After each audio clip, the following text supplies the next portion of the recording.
Hey everyone, 새해 복 많이 받으세요.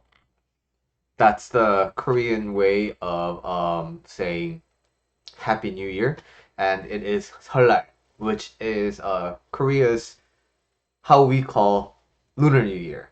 And 새해 복 많이 받으세요 means I hope you receive a lot of fortune from the new year. And I want to first start off with that message to you. I hope the fortune of the new year finds you. Now, I want to recognize that it's a year of the dragon, the blue dragon, in fact, right? And as we start this new lunar year, uh, what are some dragon-like things to keep in mind? What are some, like dragon-related things to keep in your life so that you can kind of look at this life from that lens of dragon energy? And let's talk about that. Dragons are a mythical creature.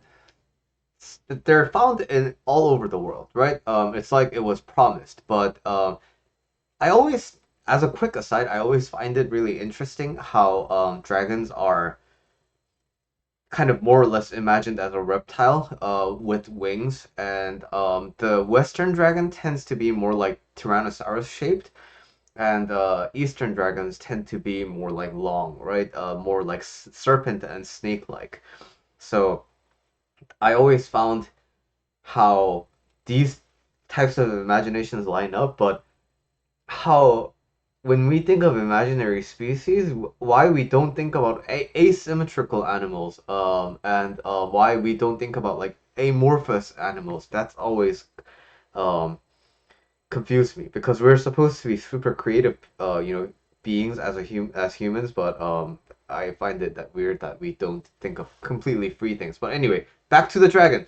um Dragons are always kind of seen as this like really bigger than you kind of a energy, right? So the Western dragon is always the kind of boss for RPG stories, right? Like fantasy stories. The warrior tries to defeat the dragon hoarding the all the gold and the princess, and valiantly fights and then defeats the dragon and takes all the gold with the princess. Now, Eastern dragons are more about like they're more sage-like and they're more supernatural. And so with Dragon Ball, the animation and the comic, you collect seven Dragon Balls, you summon the dragon, and then the dragon grants you a wish. That kind of a supernatural being. And what motivates dragons in the first place? Well, as an Asian person, as a Korean person, I want to speak to about I want to speak about the Korean perspective of the dragon, right? And this isn't just found in Korea, but the general sense of the uh, dragon is when you're a human being, and you're born in a little village in Korea or China or Japan or like any other Asian kind of a like landscape, you you're kind of there's no cars, there's no airplanes, so you're always kind of confined to the area that you're born to. And then you experience your life with the nature and the things you're surrounded by. And then there's all these really large mountains over there. And there's like ridges and crests, and there's like lines of like mountains. And you see clouds that are so up high and they form these shapes. And to you as just one individual human being, it's so you can't fathom it. You're like farming, you're walking around in your vicinity, you're trying to fight for survival with wild animals around you. And you look at the streams of water and how it stretches from as far as I can see to all the way over there, and you're thinking, how do these things happen, right? You're trying to fathom it. Like for your home, for your farm, for your trails, you can kind of see like how one person, a community, a town could build these things. But like these mountains and these really great nature, like how does one create things like that? And the rationale that people that historically came up with is like, oh, this must be the work of another being, right? Because we when we see wildlife, There's small ones to big ones, and we can see that the bigger animals, they always leave like a bigger mark and trail. So there must be this really large like animal that does this, and that's the idea and the inception around the dragons, right? So why does this river fork this way, and how does it flow that way? It must be that the dragon waved up, and the way that the dragon traveled, it must have formed the waterways. That cloud over there, why does it look like this line? How was it formed? Ah, when we were asleep, the dragon must have had a flight over there. How did all these mountains get formed? A dragon must have, the Koreans usually believe the snakes, um, through lots of kind of weird, but snakes through a lot of repentance and meditation and self care achieved enlightenment, and then the final step for the snake was to be a dragon. And when we looked at mountains, it was like, oh, that must be where a snake ascended to dragonhood, and then everything rose up together, right? So it has to do with us trying to digest these really seemingly great things that one individual mind cannot fathom. Because again, at the time, we didn't have planes and cars and things like that. So how this relates to, your life is, you know, we have as always in my videos, we explore the external and we also explore the internal, because the external things help us anchor to the points. So if we want to really harness the energy of the dragon this year, I really want to invite you to think of your inner landscape. Is your inner landscape just that same kind of scenery that you always look at? How can we make your inner landscape so big? Because there's unlimited real estate inside of your mind. And I want to also introduce you to the concept of 마음, and it's the Korean word for English. There's no direct translation, but it roughly combines three concepts into one: the heart, your feelings, and your unconscious. So, M-A-U-M, the 마음. So your 마음, the inner landscape here, is expansive and infinite.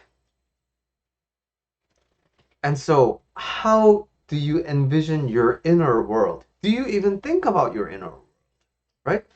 Um, it's good to connect to the inside of your 마음, because it is where you're not aware of it because it's unconscious, but it's where you kind of operate on a day-to-day basis. When you feel confined in your life, and when you connect to your mom, chances are there's gonna be a lots of barriers and there's gonna be a lot of limiting factors inside of it. It may be binding ropes, it may be like jail cells, it may be like, boundaries and enforced fences and things like that. So when you connect and when you peek inside of your maum and when you explore the landscape there, what does it feel like? Is it barren? Are there mountains? Are there great bodies of water? Are there clouds? Are there great waterfalls?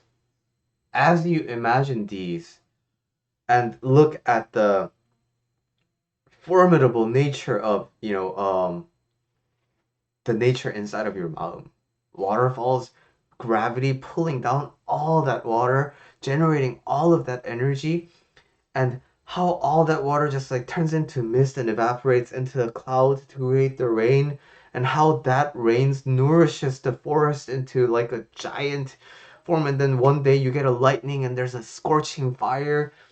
In your inner landscape, I want you to explore all those areas fully. And as you identify parts of you that you like to return to, there's a patch of grass, there's ridges of mountains that you like to fly over. As you imagine your landscape first, the dragon will come and shape those.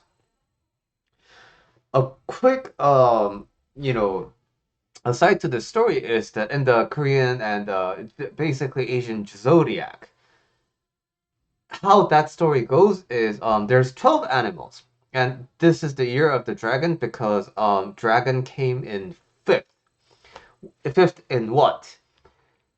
There was a race summoned by the deities like and the divine beings, and the race was like, hey, I'm gonna call all of these animals, different 12 different types of animals, and I'm gonna tell them to gather at this spot on this day. And that's the only information that the deity gave. And depending on the context, it's like that deity tends to be like the god of afterlife in Korean folklore. Sometimes it's the 관자재 보살, it's the bodhisattva in Buddhism. Um, but anyway, the point is that a divine being was like, hey, all these animals gather at this spot on this day. So the order is unexpected because rat is first, cow is second, tiger is third, rabbit is fourth. I happen to be the rabbit, and the dragon is fifth. So if dragons are all that great, like what the heck, right? Because dragons were revered, they were respected, and the whole reason behind that is because the dragon had the power of flight, but it saw areas where it needed to rain, and so it passed through those areas, made it rain, and so even then it was shaping the landscape, and that's why it arrived fifth. So as you consider your dragon energy this year, I want you to tap into the infinite expansiveness of your maum, and I want you to shape your life around you. Don't be the byproduct of your life. Don't be the byproduct of your environment. Actively shape your life. Actively shape those around you. Make the people and the environment around you be impacted by you. Take more initiative. And that's the dragon energy, in my opinion. Again, 새해 복 많이 받으세요. I wish you a happy, happy new year.